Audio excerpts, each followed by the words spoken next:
bul fàtte abonné bul fàtte abonné bul. rahmatullahi taala wa barakaatu sëñ Bamba ñu ngi leen di ziar bu baax a baax di leen jox seen wàccuwaay di nuyu mbokkum internet yi nga xam ne tey jii ñu ngi déglu suñu chaîne bi am solo bi ñu koy tuddee Adiana TV mu doon chaîne boo xam ne vraiment mu ñu jox ay rubrique yu am solo ci wàllum éducation ci wàllum santé wàllum entrepreneuriat ak wàllum lépp daal li nga xam ne tey jii mbindeef dina ko soxla ci dund gi. waaw du ñuy présenté wu maa ngi tudd El Hadji Malick Gueye nekk étudiant en master 2 en analyse appliquée des politiques économiques au laboratoire d'analyse politique publique bu nekk sa FASEG di defaat master 2 en économie rurale dont je suis le responsable de la 12e promo. waaw ñu leen di ziar bu baax a baax di leen jox seen wàccuwaay te di wax ne rek comme que dañoo invité dinañ fas yéene daal waxtaan ci en tant que apprenti économiste quelqu'un qui est vraiment qui aime l'économie et comme que invité ngeen ñu essayer rek. waaw sëñ Bamba comme première question bi day wax maanaam l'impact de la Covid-19 sur les secteurs au niveau du Sénégal man nag bon xam naa ne bu ñuy tontu lool wala avant ñu koy tontu dinañ jéem a ngarale ba ci source ba parce que loo gis rek dafa am loo xam ne moo ko waral booy wax rek jëlee ko ci source ba dafay daan lu am solo. waaw boo déggee coronavirus mu ngi jógee ca benn province bu naan Wuhan tam nekk ca Chine waaw province boobu la jógee en décembre 2019 léegi par la suite le 11 février 2020 ci la ko organisation mondiale de la santé ci la ko tuddee Covid-19 ko bi mu ngi signifier corona V bi mu ngi signifier virus. vide bi D bi autant pour moi mooy disease mooy maladie en anglais léegi 19 mooy année bi nga xam ne ci année 19 boobu la juddoo waaw ci année 19 boobu la juddoo léegi mu ngi jugee ca Chine boo xoolee nag di tax mu répartir ci plus de 195 pays au monde c'est parce que Chine dafa nekk dëkk boo xam ne mën nañ ko tuddee c'est le centre névralgique de l'économie mondiale parce que non seulement Chine moom la ñuy woowee l'usine du monde mais aussi la pharmacie parce que boo xoolee paracétamol bi nga xam ne dañ ko utiliser au niveau du monde Chine mooy produire 60% de la production du paracétamol et boo xoolee tamit li tax mu virus bi impacté jógee Chine impacté pays yi parce que Chine nekk na pays boo xam ne 16% du PIB mondial la Chine moo koy générer et exportation mondiale des composants électriques 30% Chine moo koy composé ci à une valeur de 45 milliards de dollars donc mënuñ mën a ñàkk virus bi nga xam ne tey jii avec la mondialisation bi nga xam ne frontière amatul li xew États-Unis ay secondes mu yegg fii li xew France ay secondes mu yegg fii li xew Afrique ay secondes mu yegg États-Unis donc virus bi mën nañ avec la mondialisation loolu da koo permettre tey jii mu avancer bu baax a baax. bon bu ñuy ñëw ci les secteurs yi nga xam ne tey jii coronavirus bi touché na ko mën nañ ne presque secteur yëpp la non seulement dañuy wax le corona à mettre à genoux l'économie mondiale mais plus précisément l'économie du pays parce que bu ñu xoolee Sénégal d'après certains économistes yi nga xam ne tey jii ñu ngi mesurer la croissance économique du pays par l'indice de développement humain ñu ne le Sénégal est parmi les 25 pays les plus pauvres au monde donc loolu daal États-Unis dal France dal yeneen dëkk yi c'est sûr que ne dina fii te dina impacter négativement mais li ci gën a am solo rek ñun dañuy xool suñu soubassement suñu économie li koy porter à savoir le secteur informel bi nga xam ne doon na secteur bi nga xam ne tey jii nii suñu yaay yi suñu papa yi suñu mag yi suñu rakk yi suñu jarbaat yi ci lañ nekk ci marché hebdomadaire yi marché luuma yi ak yeneen ba ci boo demee tey jii marché Petersen bi nga xam ne tey jii nii 80% des produits yoo xam ne ñu ngi ko fay jaay ce sont des produits chinois donc bu ñu amee problème malade bi jóge Chine dugg ci biir Sénégal donc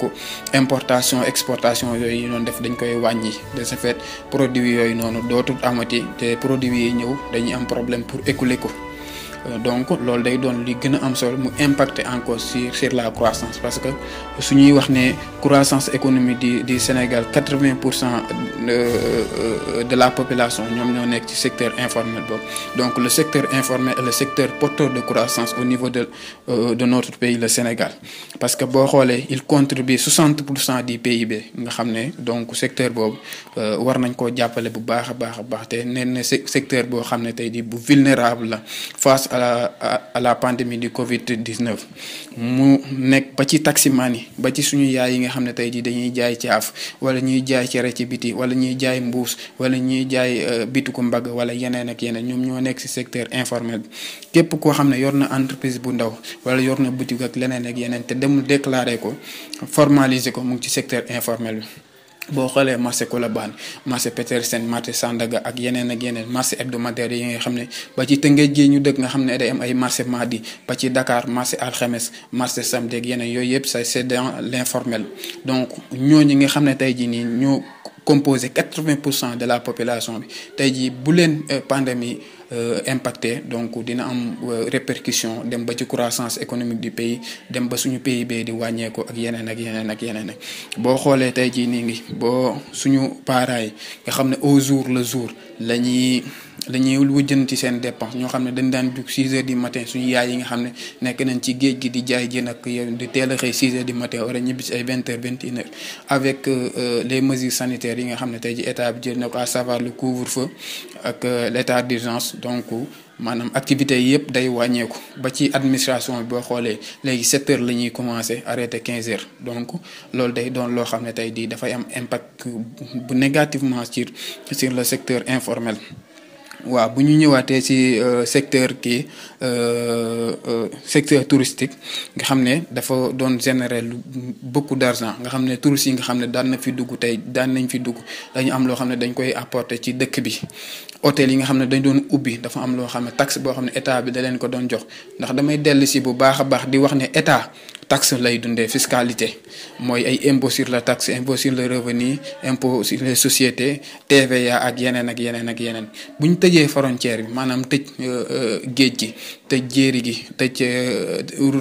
tali yi tëj kaw yi nga xam ne avion yi fa la jaar bu boobaa dañuy xool ne recette de l'État non seulement recette day wàññeeku baax a baax parce que dootoo amati koy teg taxe dootoo amati koy teg droit de douane dootoo amati keneen koy teg TVA ak yeneen te par contre suñ dépense boo xoolee dépense publique bi day augmenter bu baax a baax parce que pour xeex mbas mi nga xam ne tey jii moo yëngal àdduna bi donc il faut état bi dimbali population bi à savoir ñi nga xam ne ay aide alimentaire ñu ngi rafetlu bu baax a baax état bi nga xam ne am na benn plan presse ñu tuddee ko programme résilience économique sociale nga xam ne day épauler accompagner les couches les plus vulnérables de la population ba tey jii nii mbas mi nga xam ne tey jii nii dina acte bi mu waroon def ci ñoom ak maanaam li mu waroon def ci ñoom day wàññeeku bu baax a baax aussi ñi nga xam ne tey jii tëj nga seen boutique yi tëj nga seen marché donc il faut les accompagner encore une fois par des denrées alimentaires par benn kii boo xam ne day wàññi taxes yi nga leen tegoon wala bu fekkee tamit dañoo leboon banque nga fexe nga rallonger date bi nga xam ne war nañu fay comme ça su ma leboon banque war a fay mois bii nii état bi dina ma permettre wax ak banque boobu mu rallonger ko ba 2 mois après la pandémie wala yeneen ak yeneen donc loolu bokk na ci nga xam ne tey jii nii maanaam secteur informel bi secteur touristique bi nga xam ne ak suñu doom yi nga xam ne tey jii ni ngi nekk nañ ci réewum tugal nga xam ne daan dugal chaque année 1000 milliards de dollars daan nañ ko dugal ci réew mi donc bu ñu tëjee bu leen confiné dëkk yi nekk mënuñoo dem mënuñoo dikk donc transfert d'argent yooyu nga xam ne daan nañ ko def bu boobaa day wane ndiku bu baax a baax te loolu aussi dafa bokkoon ci am lu mu doon joué ci koom-koomu réew mi ci développement réew mi donc buñ mën di wax rek en général dañ naan mbas mi daal maanaam impact négatif la def bu baax a baax donc liñ ci mën a wax rek mooy état bi li ci gën a am solo mooy dafa am loo xam ne tey jii nii il faut ñu xamal ko état bi xamal ko ñeneen ak ñeneen peut-être xam nañ ko mais courage wala volonté politique mooy xaw a manqué boo xoolee ñu ngi jëfandiku bu baax a baax di sonn ci crise sanitaire bi di jéem a xeex ak moom, mais li gën a am solo pour man mooy crise économique est 1000 fois plus dangereuse que la crise sanitaire. boo xoolee ay Somalie, boo xoolee ay Éthiopie ak yeneen dëkk yoo xam ne tey jii nii crise économique am na fa, nit ñi la muy rey chaque année moo ëpp foofu. Donc bu ñu fàtte mukk bàyyi en négandiku wala l'économie du pays. loolu doon loo xam ne lu doy waar la buñ ko bàyyee rek, parce que encore une fois crise économique yi moo gën a metti fuuf crise sanitaire yi. léegi état bi daal ci li mu mën a def pour jàppale réewam bi mooy mu jéem a libéraliser les secteurs d'importation de denrées alimentaires. boo xoolee tey jii am nay secteurs yoo xam ne tey jii ñoom ñooy faire entrer des denrées alimentaires dans notre pays. ñu xool nañ leen libéraliser, nañ leen accompagner, mu jàppale ménages yi, les salariés ou les non salariés. boo xoolee Sénégal dañuy wax naan 400 000 ñooy les salariés, ñoom ci boppam ñooy les décideurs malheureusement sur les 80% ñi nga xam ne ñooy nekk secteur informel, mooy ñi nga xam ne ñooy porter croissance. da ngay xool loolu rek 400 000 de personnes ñooy jël décision devant 80% de la population. doon lu doy waar loo xam ne dañ koy regretter bu baax a baax. ñu xool politique conjoncturelle ak politique structurelle yoo xam ne état bi mu ngi koy teg pour jëmale réew mi ginnaaw. accompagner les ménages, encore une fois ñi am salaire ak ñi ñàkk am salaire. Par exemple la redistribution des revenus, lever les taxes des entreprises ou diminution des dépenses familiales, c'est-à-dire électricité, ndox, internet, rallonger les prêts bancaires comme ni ma ko waxee les ménages koo xam ne dafa waroon fay di mois de juin mu rallonger ko ba mois de juillet wala mois d'août. Retour à l'agriculture, encore une fois retournons à l'agriculture, parce que boo xoolee ñun dañoo nekk dëkk boo xam ne dañoo baaxoo mbay. boo xoolee plus de la population sénégalaise ñu ngi ci wàllu mbay mi. Donc nañu dellu ci mbay mi damay mettre lu état bi defoon yëkkati 4000 intrants yoo xam ne joxoon na ko député yi, alors que suñu waajur yi nga xam ne tey jii nii ñoo ko gën a soxla ñu ngi ci àll bi nga xam ne seen activité yépp mbay la, ñooñ lañ ko waroon jox ñu koy jox ñeneen. En plus de ça ñoom buñ bayee bay waaj a récolter, état bi ñoo fixé leen prix boo xam ne tey jii nii maanaam liñ dépensé moo ëpp foofu duñ ci gis seen bopp. looloo waraloon ñu yëkkati suñu gerte yi, et les meilleures graines encore une fois sont vendues aux Chinois. Attendons que ne année bii di ñëw ñu am problème mu graine.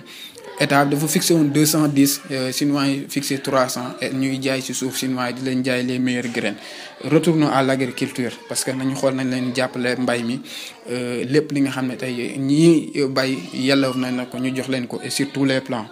savoir la culture vivrière de subsistance, mil, sorgho, maïs, yooyu daal ñu gën ko xam, ak culture de rente, à savoir arachide et coton. suñu arachide bi nga xam ne tey jii nii maanaam dëkk yi ko soxla bëri nañ xool nañ koy valoriser. En plus ñu xool nan la ñuy industrialiser dëkk bi, parce que c'est bon ñuy avoir ay matières premières, mais bu ñu amul li nga xam ne tey jii nii mooy defal matière première ba mu doon produit fini dañuy sonn. tubaab bi dañuy ñëw ñu jaay leen ci lu yomb suñu matière première, bu ñu demee ñoom ñu produire ko def ko produit fini, bu ñëwee dina ko jaayee lu seer. Donc c'est bon manga Casamance bi, darkase bi ak yeneen ñu am entreprise yoo xam ne bu génnee directement ci fañ koy bayee day dugg ci entreprise, bu ko defee ñu def ko benn produit fini. Loolu dafay doon lu am solo, loolu dafay doon lu jëmal réew kanam. Sinon dafay yàqu, duñu am maanaam nuñ koy conserver ak yeneen yooyu bokk na ci liy sonal Sénégal. Et encore une fois ci ñu génnee ci mbas mi dafa am benn modèle de développement boo xam ne tey jii dafa leer suñuy gët, à savoir l'économie sociale et solidaire. bu ngeen doon benn économie boo xam ne tey jii maam Alaaji Malick, maam Borom Touba, maam Bou Kounta, même l'église catholique moom la daan doxee, à savoir l'économie sociale et solidaire,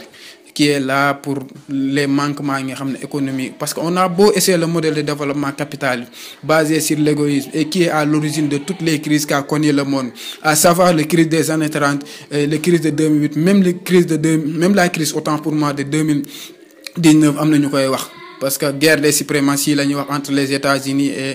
et la Chine ñun on ne sait pas mais li gën a am solo mooy li nga xam ne ça répond de nos valeurs parce que Joseph Kizerbo da koo wax on ne peut pas emprunter les mêmes routes de développement il faut créer des routes parallèles à ces routes de développement donc loolu moo am solo li nga xam ne tey jii nii ça